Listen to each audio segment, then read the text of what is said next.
Cleanup and power restoration continue after a strong storm swept through the GTA yesterday.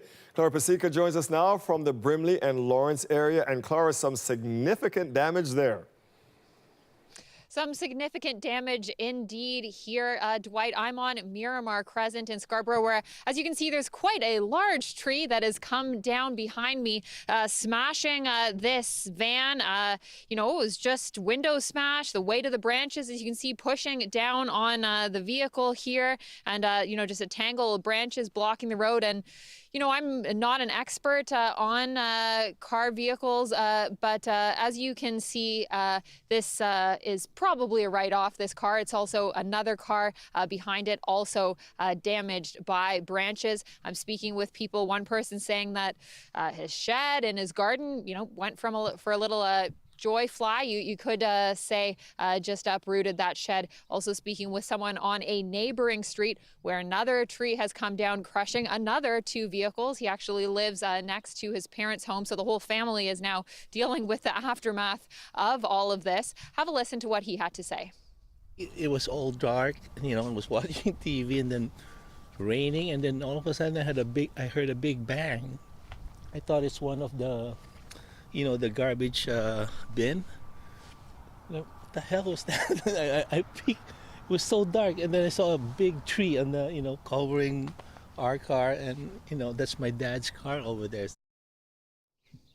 Now, Toronto police were called to a few incidents yesterday that may have been related to the weather. Also in the St. Clair Avenue West and Avenue Road area, there was a woman and a child who were struck by a branch.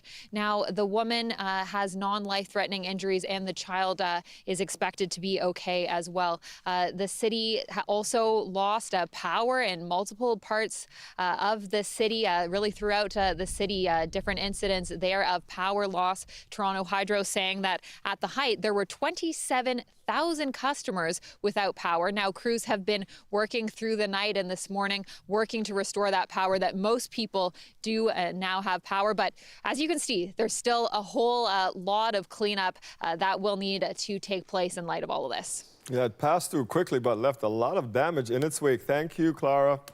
Ontario could see hundreds of thousands of job losses this decade as a result of President Donald Trump's tariffs on Canadian goods, according to a new report from the Financial Accountability Office, laying out the scale of potential impacts. In 2024, almost 1.4 million Ontarians worked in export-related positions. U.S. export-related jobs accounted for roughly 900,000 of those positions, about 1 in every 9 jobs in the province. The report paints a grim picture of employment loss in Ontario, with the potential of 68,000 job losses this year, a figure that could nearly double in 2026, mostly in the manufacturing sector. The report considered U.S. and Canadian trade actions as of April 17th and says Windsor would be hardest hit, with the potential for 3,900 fewer jobs next year. There is this sense of nervousness. There is this, I wouldn't say impending doom by any stretch, but there is this what if. He says the city knows it's vulnerable and has been preparing. Things that we have been working on and thinking through is, what does a relief package begin to look like from the newly elected federal and provincial governments? Province-wide, the report says Ontario could see a modest recession in 2025, but not everyone is buying it. I'm going to disagree with that. Let's see what happens. We're continuing to see investment in our province. Say the tariffs will hurt, absolutely they'll hurt, but I have confidence that we'll work things out with the United States, with President Trump. We have a newly elected government federally. But the opposition says the report should be a wake-up call. The fact that the Premier is not acknowledging that these numbers are real, that this tariff crisis is real, and hoping that this storm passes, doesn't instill a lot of confidence for those manufacturers across Ontario and those small businesses. The FAO's report comes the day after U.S. President Donald Trump walked back some of his tariffs, softening the cost to automakers who are importing parts. It's a move he says is meant to help the automakers and give them time to bring production stateside. Now, the FAO obviously wasn't able to include this new development in its report, but its economists say that those changes would only offer short-term relief. The long-term outlook would remain the same. Lane Harrison, CBC News, Toronto. The Premier went to Peel Police headquarters for an announcement on bringing in tougher bail requirements, part of upcoming legislation. It turned into a rant against judges. The system is broken, and there's a lot of terrible, terrible bleeding heart judges out there. He's expressed similar frustrations before, today going much further.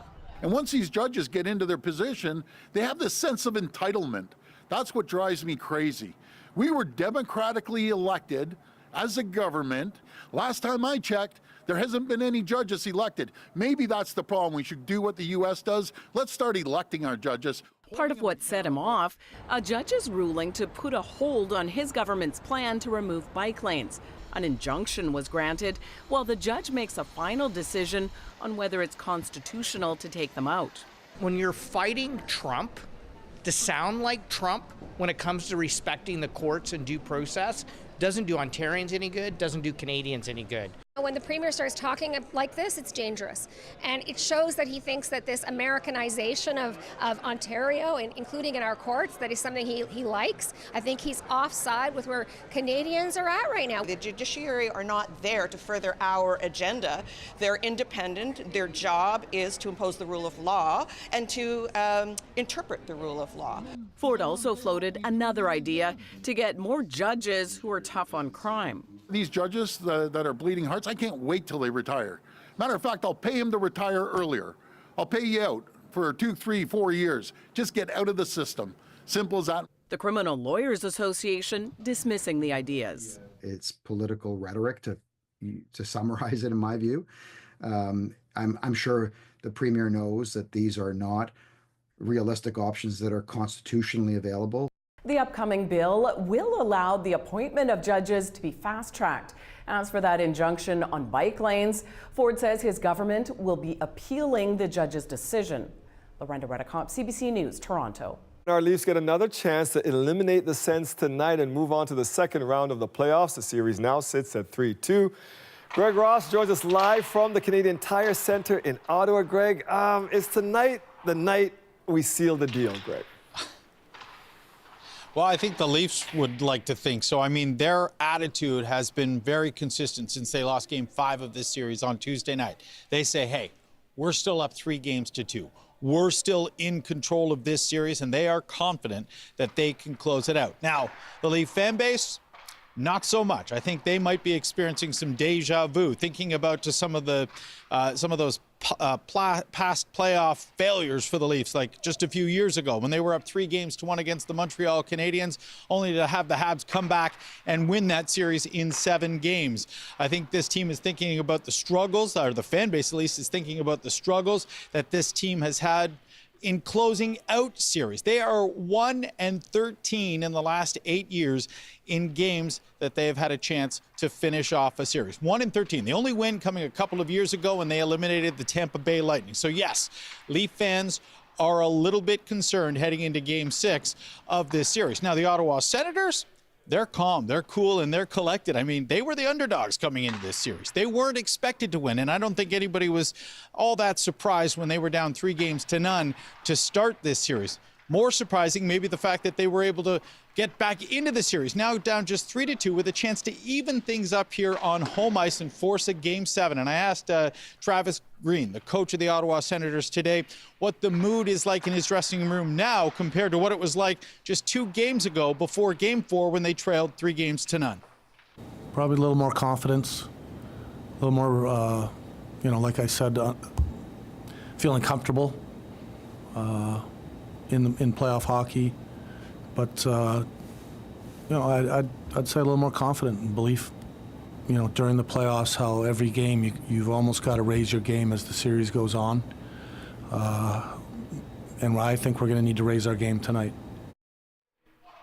And we're expecting Sens fans to try to help them raise their game tonight. This has been an electric environment throughout these playoffs, and we're expecting a lot of Senators fans to be in the stands tonight, not selling their tickets off to Leaf fans. They're also going to have a tailgate outside the arena tonight, something they didn't do for Games 3 and 4 of this series. So we're expecting lots of Senators jerseys in the stands, not as many Leaf jerseys, and they're hoping that maybe they can push their team to a big victory tonight and force that Game 7 and send this this series back to Toronto with the Leafs suddenly with their backs up against the wall. I know that's not what you're hoping for, Dwight.